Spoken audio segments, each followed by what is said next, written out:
Hey Tooth Engineers fam, this is Dr. Rob. And Bioman. And today we're going to talk about some interesting technology that's coming out.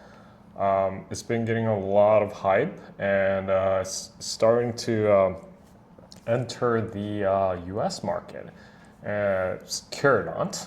And basically it's a drill-free early stage cavities treatment that is like all the rage right now in the dental space. So, Bioman, let's dig into this.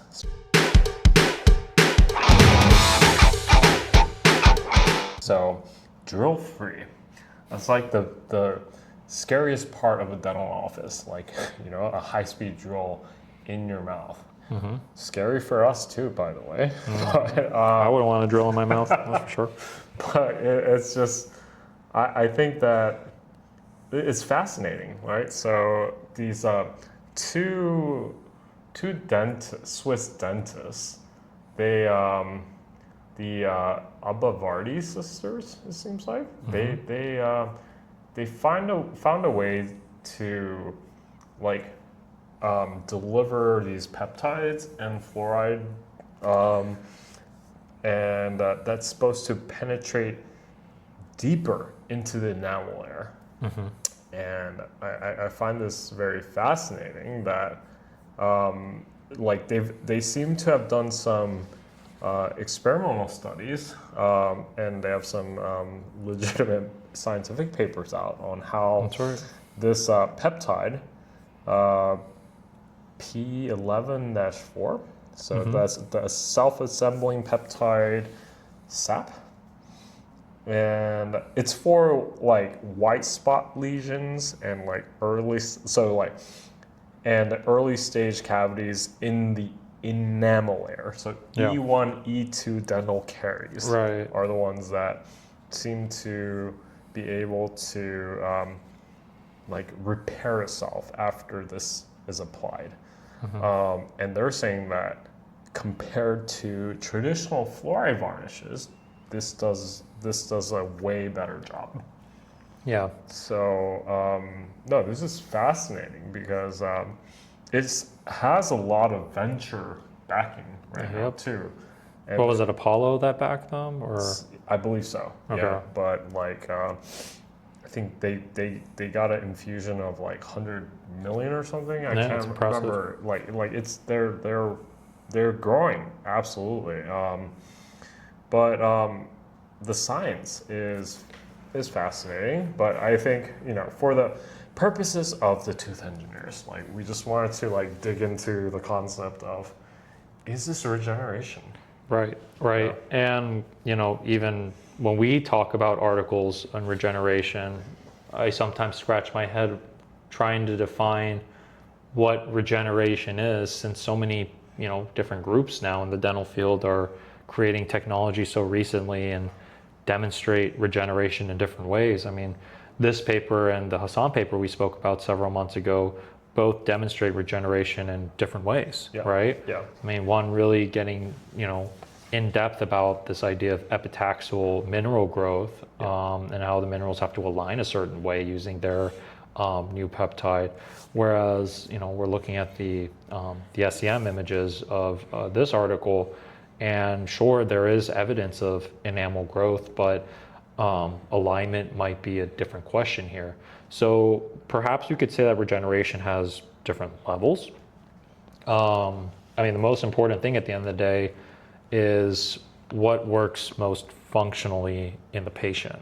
Now, obviously, from this, you know, this technology versus a Hassan paper, one seems to be, I mean, I guess you've seen Curodont in the clinic, right? If I'm not mistaken. Yeah. No, so like I think the clinics I've been working at, like they've started to like really like apply this and put it in people's people's teeth.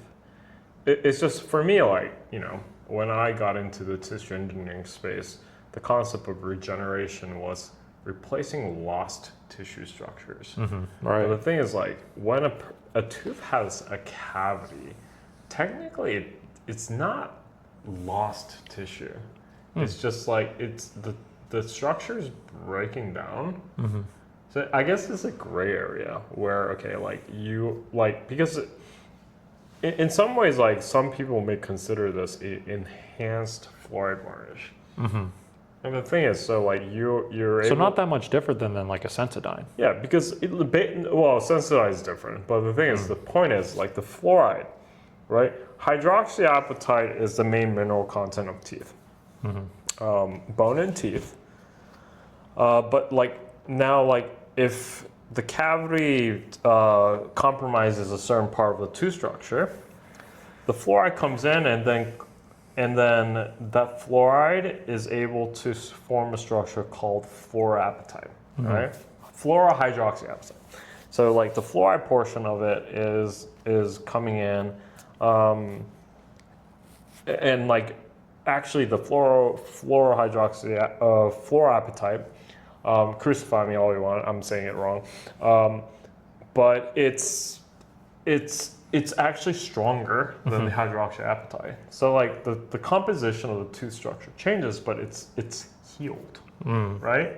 So in a way, so this is healing of teeth, but is it considered regeneration? So it's like, and again, I think it's more of a gray area. Well, let's kind of revisit that question I had about Sensodyne to maybe help us justify what regeneration really means. So you know how these toothpastes work really well. They're sort of well, give us kind of your understanding though of like, you know, how the Sensodynes work, right? The hydroxyapatite toothpaste that are out there on the market, and then what, you know, papers and companies like, you know, what are these guys called? Vardis and Hassan are presenting. Yeah. I feel like those are the tiers of technology we have out there. So what's kind of going on in these different levels? So Sensodyne is more about stannous fluoride, right? Okay. So versus the other sodium fluoride formulation. Sodium fluoride is like the original toothpaste fluoride formulation.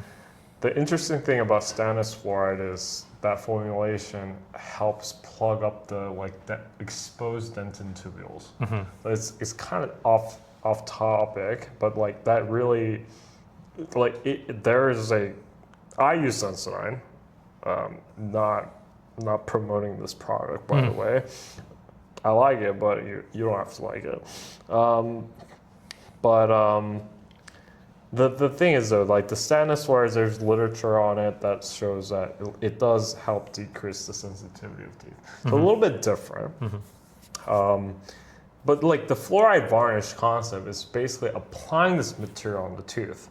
That is, you know, the white spot lesions, early stage cavities in the enamel layer. That is actually, you know, the mineral content is basically like heal them, right? Yeah. So I guess in some ways, like you can get to the point to saying that it's coming regeneration, right? Right. You're regenerating the decayed tooth structure. So from my understanding, we're looking at like at the lowest level of enamel restoration, we're looking at provisional plugs, and then we're looking at really just some ability to have hydroxyapatite provisionally, you know, coated around the tooth. Yeah. And then at this level of companies like Vardis and Hassan, they're really looking at enamel restoration along the contour of lost or damaged enamel tissue. Yeah. So those are our three tiers. And so now the question between, you know, the Vardis and the Hassan work that we're kind of looking at in terms of their ability to say, claim enamel regeneration, what does enamel regeneration really mean? I mean, I thought when we were reading the Hassan paper, it was pretty convincing that, you know, having enamel apatite crystals aligned along that tooth structure could be that. At least in the Curodont, while they had scanning, you know, SEM images, scanning electron microscopy, just a super close-up image of the crystals of the enamel. They do show like these crystals kind of, you know, built out. Is that enamel actually functionally restored or not? And I think that's where we can then talk about regeneration from a functional restoration perspective. I mean, we talk about restorations from like fillings, and you get the tooth to restore its function, but it's not your actual tooth. Yeah. Whereas I believe when we talk about regeneration from a functional restoration perspective, we're talking about literally creating the enamel structure like it was prior to its decay. Yeah. And maybe that could be the benchmark. Now, I'm not saying this is the final truth, but when we're using these words a lot between regeneration, repair, and restoration, perhaps we could try to define regeneration as like restoring the tooth back to its original shape on the micro and macro. Whereas with like restoration, we're talking about putting something there that helps it function again. Yeah. Be it, your tooth structure or something else like a synthetic material. Yeah. But let's put that kind of to the side for a second when using these words. This Vardis paper, I mean, yeah, they kind of showed the science of like leveraging, this peptide, and I believe you said it was like fluoride molecules to, again, I want to be careful in using the word regenerate enamel, but bring back natural enamel tissue. But I think the question will come, is that true? And is that enamel that does get recreated functional? Yeah. So no, I believe it is functional. Like, I don't think that's the question. It's just like, I think for me that it's like, you as an established tissue engineer for over a decade, would you consider this regeneration? For us, again, it comes down to its ability to function. An enamel does have a pretty simple function, which is just to protect the tooth. So. Now, like I said, it seemed like, we now have this work and the Hassan work. And again, so we need to understand whether these enamel crystals that grow enables this enamel to actually perform its function long term, which is, is this really the natural tooth again? Yeah. Is this work better than, the tooth when it was not damaged? So does this enamel, sustain, low pH levels like it used to? Yeah. Or is this enamel kind of unstable, and are the mineral deposits that can break down easily? Yeah. So these are kind of what I would constitute as full, the definition of full regeneration versus sort of, a provisional means of creating mineral deposits that are kind of unstable outside of the clinic. Yeah. But again, that's sort of where clinical trials need to be assessed. That's where, people need to use this product and then kind of, chew again and, use their teeth again. I think, a lot of those studies have been done. It's just, I think, and it seems like, it's coming onto the US market. So like, I think they've passed a certain point. But I think, I mean, if we really consider what you said, like, okay, are we actually getting hydroxyapatite back? No.